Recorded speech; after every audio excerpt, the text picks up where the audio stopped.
The devil to pay. That's what it is we're kind of talking about in our next guest here.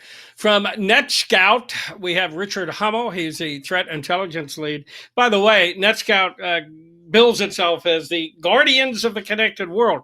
We're here to talk about ransomware. Is it fair? Is it right for companies to be paying it? Richard, thanks a lot for joining us today. I appreciate it. Thanks so much for having me, Michael. It's a pleasure to be here. You know, when you see a map of the world at night, and if it's a 20-year-old map, then, or not a map, that's wrong, just a picture of our world, photograph, and the whole world is lit up except for North Korea, and it's totally dark. Now, North Korea is lit up like the rest of the world. Is that because of ransomware? You know, that's quite a leap to make for sure. I know. I won't say that it is specific to ransomware.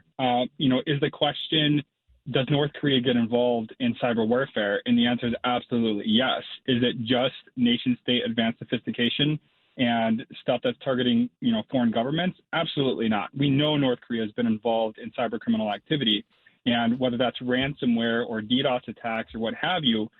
We know several years ago they went after cryptocurrency exchanges. We know they've deployed ransomware. So we do know that a lot of these nation states are getting involved. Now, whether that's why they're no longer dark, that's a leap that somebody else will have to make in their minds. So who creates and profits from ransomware? Who doesn't in the criminal world these days, right? I mean, ransomware is the biggest, baddest thing in the cyber criminal world right now. And it has been really for the past 5-6 years. I mean, we go back to CryptoLocker and it was a huge deal. And these guys went for years and years and they cashed out millions of dollars. And you have all of these copycats that happen afterwards calling themselves CryptoLocker. Then you have Torrent Locker, you have Tesla Crypt, and then you have all of these different iterations of this. Who creates it? I mean, really, there's so many variations of it out there. Everything from simple script kiddie stuff that's unobfuscated, that's completely open. Then you also have this really advanced stuff that takes, different levels of infrastructure, and they're very good about getting people to pay that ransomware. And they're really good about anonymizing where this is coming from. But I mean, let's face it, a lot of these really sophisticated ransomware operations come from Russian space. In fact, if you go back to CryptoLocker and CryptoWault and Torrent Locker and a lot of these other ones, originally they had code in there that said if it's a Russian language on a keyboard or if the IP address of the victim is in Russia, don't encrypt the files. Well, why else would they do that other than the fact that they're in Russia, right? So what percentage is organized crime or just some guy who's giving it a shot versus nation state? Yeah, that's really, really tough. And how do you decipher what is organized crime versus nation state when you're talking about like Russian affiliated ransomware or North Korea, right? Those kind of are inexplicably intertwined. And so it's really hard to separate those, but we do know a lot of the more sophisticated ransomware operations that have a Russian origin, there's a lot of organized crime there. And I mean, these guys run their operations like a business. And you have different levels of the organization. You have people that handle the infrastructure like an IT department. You have distribution models that send out the spam messaging. I mean, there's all kinds of tiers to these operations, and they're run very efficiently. Does China have a ransomware industry? Oh, I'm almost certain they do. Now, what portion is part of the overall threat landscape is kind of hard to say. Most of the ransomware that I have dealt with over the past 6 or 7 years, my time at FireEye and now my time here at NetScout, has been more of the Russian flavor. But we get stuff from all over the place. A lot of the Latin America countries have ransomware that come out, and it's pretty obvious when you see the language choices and you see the typical attempts at the English language, and you'll see certain words that are indicative of certain dialects of different languages. And so you can start interpreting these.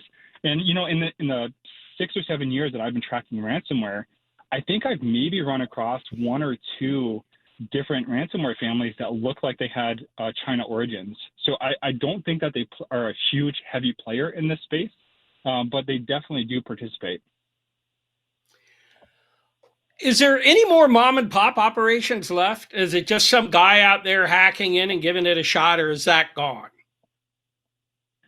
You know, I think for a long time, when ransomware was really big, you had a lot of these different families coming out there, and it looked like everybody that was trying to make a quick buck was getting in the business. Right. And you would have all of these different flavors. You'd have these spin-offs. You'd have some code that was leaked, and then next thing you know, you have 10 different variants of that code. And so it used to be you would have a lot of script kiddies. You'd have a lot of just wannabe hackers out there trying to do it. And in many cases, they were very poor operations, such that the infrastructure they used to store their encryption keys was hackable or open, and anybody can go in there and get the encryption keys, or they had a flaw in the actual encryption, and you could create a tool to reverse that. More of the stuff that we're seeing now, like the Ryuk ransomware and things like that, these are still very sophisticated, and they're done in such a way that there really is no way to recover those keys without some sort of government involvement, maybe a takedown, or maybe you have support from various governments around the world internationally, and you have a concerted operation that goes and seizes this infrastructure, and then you can get the keys. And we've seen that happen before. And the stuff that really impacts the industry, really the entire world today, whether that's a hospital or a school or a local government, the stuff that really impacts them, that's still very sophisticated operations. And there's really not a whole lot you can do with reversing that encryption unless you get those encryption keys. And a lot of times today, without that takedown effort or that government involvement, that involves paying for the ransomware in order to get your files back. How often do people pay for ransomware and then they just don't get it? They just lost their money. You know, it happens a lot. And as a security expert, the one thing that I will say is that I always recommend never paying a ransomware. And I understand that's a very hard line to take. And I know that there's efforts out there to basically say that if you do pay a ransomware, you're going to get slapped with, sanctions because you're supporting a cause for criminals, and maybe you're supporting funding of a nation state. And I get that. And sometimes, you say to their face, don't pay the ransomware. And then out of the side of your mouth, you say, well, the only way you're going to get your files back is if you do pay for the ransomware. And so it's a really fine line to walk. And I will always first say, don't pay the ransomware, because I have seen people pay and the adversary doesn't give them the keys, or they give them the keys and the keys don't work. Or maybe the adversary lost the keys. I've actually seen some ransomware families out there where it didn't create a unique encryption key, or it didn't store the encryption key, rather. It would encrypt the file. They don't even have the key. They didn't even have the key. It would basically, like, the key was stored locally, and then when they rebooted the system, it's gone, and the adversary didn't even have it. So if you paid the ransomware, they have nothing to give you to decrypt.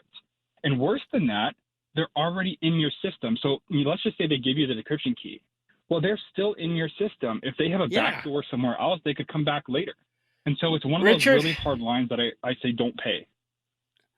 Richard, I appreciate your time today. I've got to have you back when we have more time. You were absolutely amazing. Richard Hummel, Threat Intelligence Lead with NETSCOUT. Richard, thank you for your time. Thank you so much, Michael. It's a pleasure being here.